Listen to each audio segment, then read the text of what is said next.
So when I was little, my dad was assistant principal at Opelika High School, and part of his job, amongst many other things, was he used to announce at football games. And so I still have fond memories in my head of when the team would come tear through the paper and he'd say, "Here come the Bulldogs." I could still hear him saying that. But back then, the band would play another 30, 45 minutes after the game was over, and so I would just sit there, just watch the band and watch the drummers. And somewhere along the way, when I was 6 or 7 years old, one of those drummers gave me a pair of drumsticks. Then we moved south. We moved to Eufaula. I just kind of got lost in the music, man. I just listened to music all the time. I spent all my spare time listening to music and started taking drum lessons and driving back and forth. And I feel like in many ways music saved me. Later on, when I got to play music, it allowed me to be creative, and being on stage and playing music, there's no feeling like you can't do anything wrong. Nobody can tell you you're doing anything wrong. I just love that feeling still to this day. I'm looking for that next gig to get back on stage again. I know at least once a night, whether I'm playing for 2 people, 200 people, 2,000 people, the hair on the back of my neck is going to stand up at least once a night. And that feeling, where the music just strikes a perfect chord, there's just nothing like it.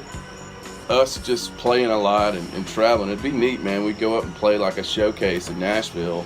20 or 30 of us would go up there, and then back to back, I would sit in and play with 2 or 3 bands, including the one I went up there with. Of course, we were going up there. When you go play a showcase, that means no money.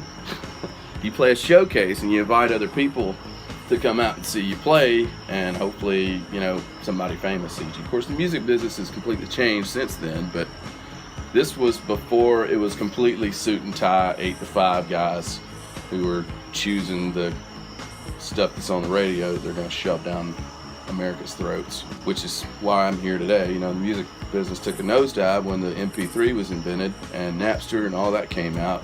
Almost overnight, everybody I knew that was a professional musician, save for a few, we all had to go get day jobs.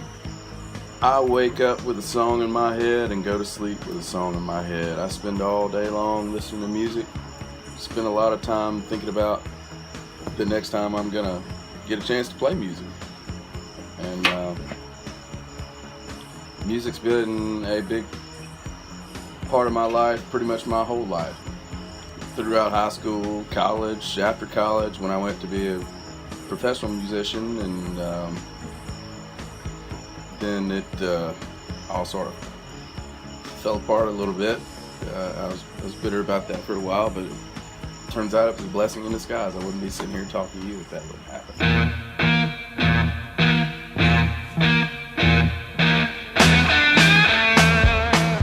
When I was growing up, he would always play like music in the car. Like there would never not be music playing. I don't know, I just kind of like caught on. Like my dad's a drummer, I want to be a drummer. In 7th grade, I joined the concert band in percussion. They tried to try me out on like trumpet. I was like, no, get this away from me. I got on the snare line when I was a freshman. So yeah, I've been on it for 3 years now.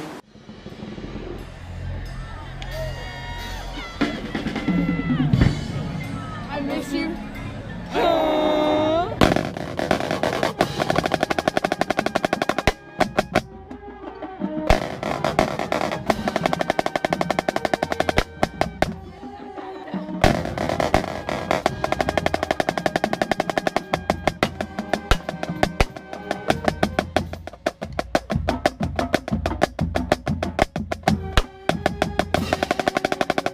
I really met who my friends are right now in 5th grade, and I don't know, we're all into the same stuff. So I got a friend who's really good at guitar and really good at singing, and another one who's really good at playing piano. And he has this back room in his house. He's got this Japanese looking house. It's really cool. But yeah, he has this back room with an electric drum kit and a bunch of guitars and amps and stuff. We just jam out there. I don't know, music makes everything better. I always walk around with headphones, I don't know. And it's any genre can make you feel like any type of way too. Like it's cool because it's not just like one emotion. Being a musician is a blessing and a curse. It's really hard like not to be snobby about like what you listen to.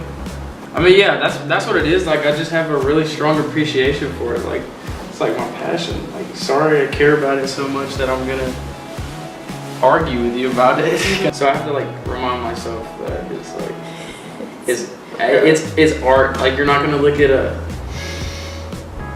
Picasso and be like, wow, that's disgusting. Because like someone else is gonna, obviously it's Picasso, they're gonna think it's like the greatest thing. Oh yeah, I don't understand art. Like I can't. Yeah, that's some people don't. Some people don't understand music. Like some people never listen to music. One of the most important things I've learned about music is that music is subjective. There's no such thing as a good song, there's no such thing as a bad song. Good music is in the ear of the beholder.